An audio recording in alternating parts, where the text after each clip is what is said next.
All right, good evening. We're going to call this. Better get used to that. We're going to call this special meeting to order. We'll have Jimmy Norris lead us in the pledge.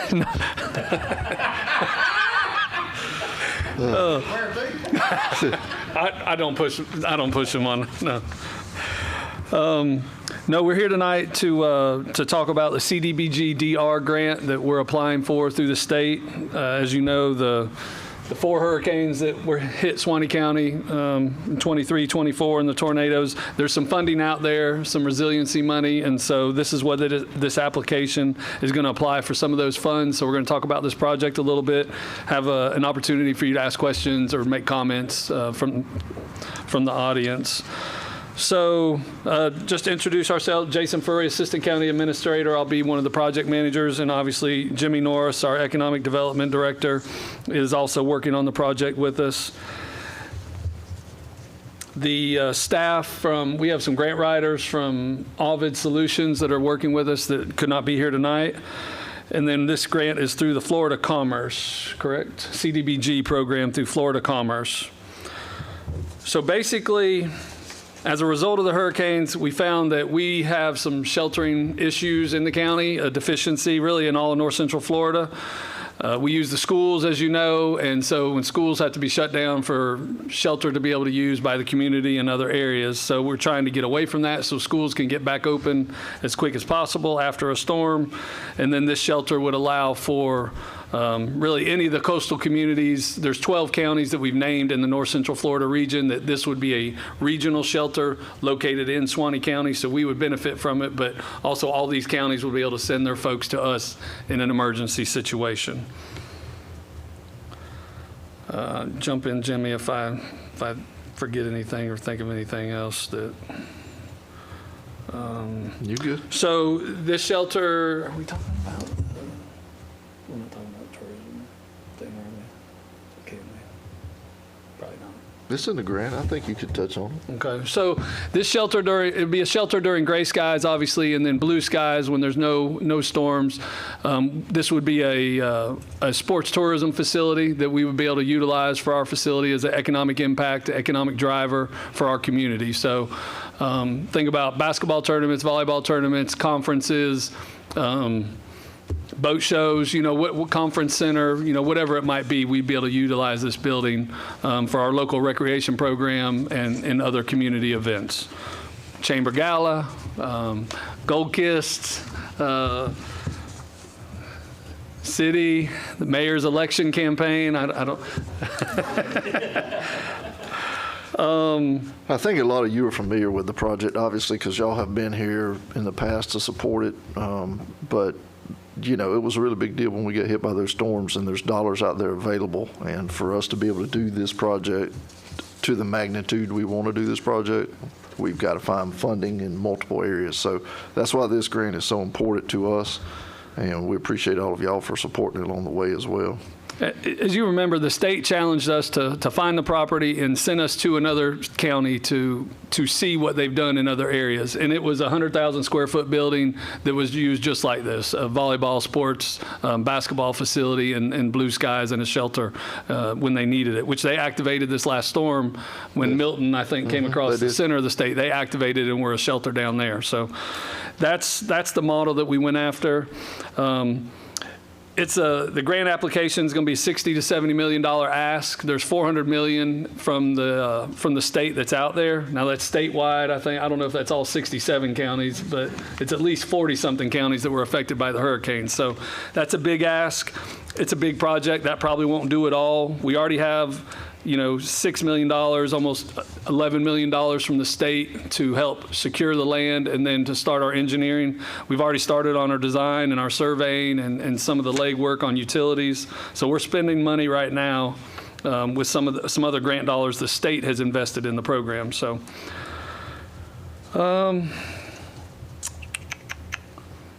The shelter, just kind of some data, 125,000 square foot facility. It would serve approximately 1,500 occupants could get in this facility during a storm. And, that's like over 9-10 basketball courts that we have in there. We could take surplus and put them in meeting rooms and hallways and that sort of thing. It'll be a hardened facility, unlike, the facilities we have now that we use for shelters. So it'll be wind rated and missile rated. Windborne missiles, not missiles. Don't they? Flying objects in the air from the wind. So a big building. This is not an EOC. This is a shelter. So this is not like a base camp like you would see at the schools with all the trucks and stuff set up out there, the tents. This is strictly a sheltering space. And you guys are familiar, it's at the 400 acres out there just north of the interstate across from the Busy Bee on 129 up on top of that hill that used to have a blueberry farm out there on the top. Across from the Busy Bee. Across from the Busy Bee. Everybody knows where the Busy Bee is. That's just kind of a quick background. I don't know. I guess if there's any questions, we'll open the floor if anybody has a question. If not, if you have a comment to make for or against project, now would be the appropriate time to address us at the microphone. So we'll open up the floor. Mr. Beck. I guess we'll just go with name and address for the record and who you represent. Marshall Beck, 12609 State Road 51, Live Oak, Florida. I represent Busy Bee, and the reason why I want to speak tonight is I've been through the 4 hurricanes, not only at my home, but at this business out here, this location that's across from this place. Back in 2017, when Irma come up through the state of Florida, they evacuated 7 million people. And those 7 million people had nowhere to go because 400 of them camped out on my parking lot. And I actually seen what those folks went through because they had no shelter. From having nothing to eat, nowhere to sleep, nowhere to take showers, and just watching those folks go through that back in 2017 was it just break your heart out there, okay? And with this facility coming here, it could shelter people just like that right there.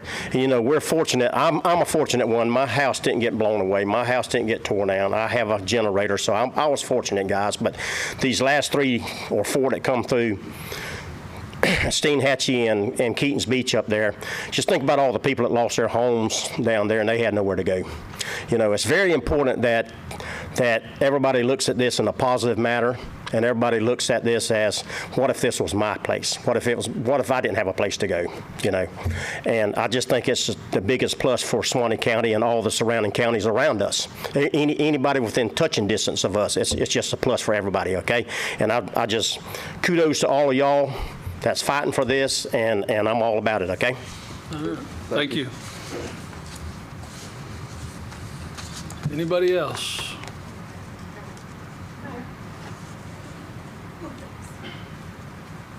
And we do, just for the record, we do have a copy of a draft application here if anybody would like to look at it. We're still working on it. We have a couple weeks before it's due, so we'll be tweaking it and maybe from, comments tonight may make adjustments. But we have it here if anybody wants to see it. So thank you, ma'am. Good evening. I'm Crystal Ecker. I'm General Counsel and Director of Administrative Services for Suwannee Valley Electric Cooperative. And we wanted to come and show our support for this project this evening. I just wanted to talk about a couple of high-level reasons that we support the project, and we think that it would be beneficial from both the co-op standpoint and the co-op's ability to support the project. First and foremost, it would assist in the staging of crews and resources before a storm. Right now, we are generally unable to help with that until after the storm passes. So that would allow us to get get resources here and have a place to kind of keep them in the meantime. You mentioned the structure being wind rated. If space is available, we could house crews there before the storm hit. Again, generally we don't have housing until after the storm. It could also possibly be set up as a fueling site that the state could help support so that we had that. Right now we are stuck fueling everything on campus, and that creates a massive bottleneck each morning as we try to do restoration efforts. We also have a lot of employees who end up having to evacuate, and it takes them a tremendous amount of time to get back from wherever they evacuated to, and that's more time before they can get back to work to help with restoration efforts. So if they were able to evacuate to this site instead of having to go to Georgia, South Florida, they would be able to get back to work quicker. And if it's on Suwannee Valley system, we're able to provide direct support to it. Right now, the only hotel that we serve in the area is the Quality Inn. They have a limited supply of rooms, so anytime we put our line workers, our contracted line workers there, we try and get their power on expeditiously, knowing that those guys need showers. And so if we are the provider of this, we'll be able to prioritize it just like we do the Quality Inn hotel. So if there's any questions of how Suwannee Valley can support, we're more than willing to pipe up and help out any way we can. Yeah, I'm pretty sure Suwannee Valley does serve that. I wasn't sure if I was allowed to just come out and say it, so that was. Yeah. No, that's great information. I didn't think about the pre-storm staging, but that's a very good point. Something we might want to highlight in here. So I agree. You might want to make a note. Yeah. All right. all right, thank you. Yes, Thank sir. you.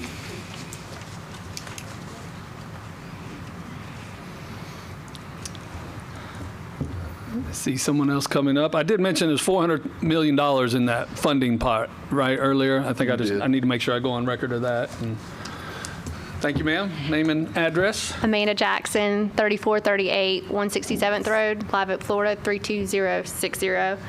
Good afternoon. My name is Amanda Jackson. I am the current president of the Suwannee County Chamber of Commerce.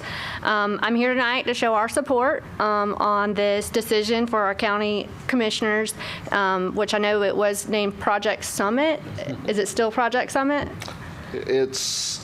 Some of us call it Project Summit, Okay. but really we're kind of going by the regional? North Florida regional Okay. shelter now. Okay. Since it's serving Multiple whole counties. thing, yes. Gotcha. Okay, so yeah, I know that you, Mr. Norris, you came and presented on this topic, and we were fully on board with the purchasing of the land, and we know that not only will this be a shelter for when safety is needed, but it's also going to be great, like you said, for opportunities for our community. The economic impact, such as job creation, local business boosts, and tourism are just a few positives that come to mind. But we're here, we're excited to see what will happen, and just let us know if we can support in any way. Thank you, ma'am. Appreciate you. Anybody else from the audience? Yeah, sure.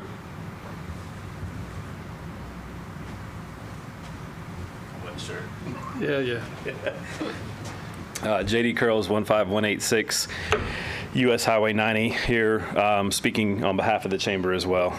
I would like to say that we do support this for a myriad of the reasons, but many of you've already stated and has been stated in the past, but also one of the ones that I think of is, as you stated with our schools, that's where we currently house our any shelters that we have, including the special needs shelter and everything like that, which is great. I love that we have those availability there to do that.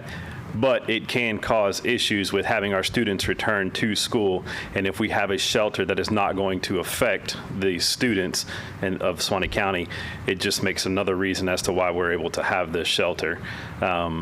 Or another reason we should have this shelter here as well.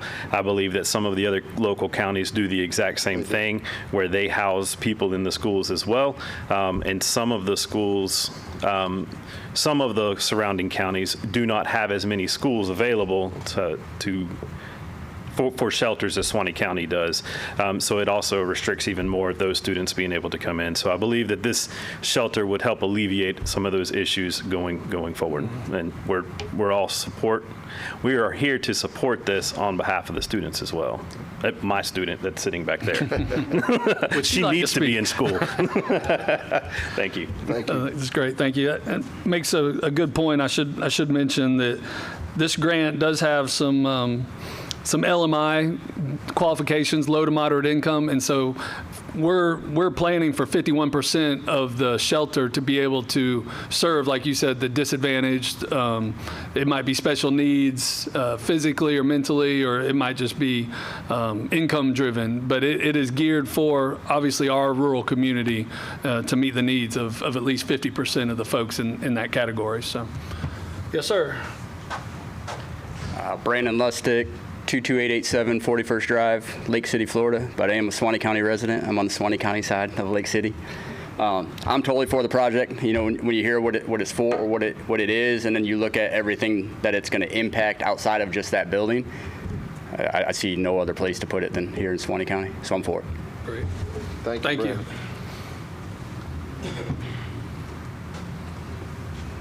Yes, sir. Thank you, gentlemen and lady, for coming out tonight and giving us an opportunity to speak on behalf of this project. Frank Davis, 1341 Copeland Street, Live Oak. As they said earlier to previous speakers, this has an impact on our community, on our schools, on our city. Marshall mentioned Irma. I was thinking of that coming in. That had an impact, direct impact on our city and this area. And these folks, as you remember, it came right up the state, and it was like following all the people leaving. So there was a lot of desperation there. I know a lot of people here it affected them, and they were trying to help folks who were coming through. We're also something I think is very strategic, and that is the Interstate 10 and Interstate 75. We're in a perfect place to take people from these areas that may be affected. Of course, the last three has affected us, so we're counting on the rest. The next three aren't going to, but there will be a number of people that it will, obviously. And I think we're in a good location, the best location, a good rural area, and also for our own surrounding counties and area, because as you said, we are, I'm not sure what the terminology is now, maybe it's fiscally constrained. I hear that a lot. We are in a fiscally constrained area, and most folks probably are living in buildings that are substandard. This would be, to me, an obvious choice and an obvious location for this project. So speaking on behalf of myself, and also I'll just speak on behalf of the city of Live Oak on this one. We are all for this project. Thank you. Thank you, Mr. Mayor. Thank you. And yeah, we appreciate the city support. Obviously, there'll be a lot of coordination to get on city services out there, and traffic and utilities and that sort of thing. So any other comments from the audience? Young lady, last chance? Okay. I don't blame you. I don't blame you. Any questions from anybody before we wrap up? I have a question. Yes, sure. So who gathered together to write this grant? Did you hire someone, or is it someone locally? Well, yeah, our Suwannee County staff team, but yeah, Ovid Solutions out of Tallahassee, I think. Is that? She lives in Wakulla. Wakulla, okay. But yeah, they're grant writers that Jimmy got introduced at a North Florida Economic Development meeting, and very sharp firm, very well suited for this kind of project. I think they just finished up a huge $50 million type hospital project over in Bluntstown, maybe? Or Yeah, Bluntstown, Calhoun County. They were able to land a large project. They specialize in these larger type of grants, and she's given us a really good deal to work with Suwannee. And as well as the other, she was affected. She had to evacuate during the storms too, personally. So this actually, she understands. Yes, so good. She's got a really great staff, good people, and we've been meeting on this weekly for months. So we're putting a lot of effort into it. We are hopeful that it pays off. I don't know if this is appropriate, but we at the co-op have also used their firm for some grant opportunities, and they've also provided support to other co-ops throughout the state. And our generation and transmission call at 7 in Tampa. So they come highly recommended. Yeah, that's good. I didn't know that. That's everybody we've talked to has highly recommended them, though. Yeah, They've helped us with both federal and state opportunities. That's They have a great. wealth of knowledge. good. Mr. Mayor, Can I ask a question on the Abs- record, or is this on the record? we're She's recording. we're still on the record. Okay, Yes, sir. Any other questions or comments? Okay, we'll close the public comment period. Just to kind of wrap up, I will have a copy of this application at the county office for the next, 10 days or so. It's no later than September 26th at 5 p.m. is when that's when we'll stop receiving comments on the application, and then give us a couple days to finish it up and submit it to the state that week. So we look forward to input. If anybody else has any questions, just feel free to stop by or give us a call. Other than that, thank y'all for coming out. Good for you, Logan?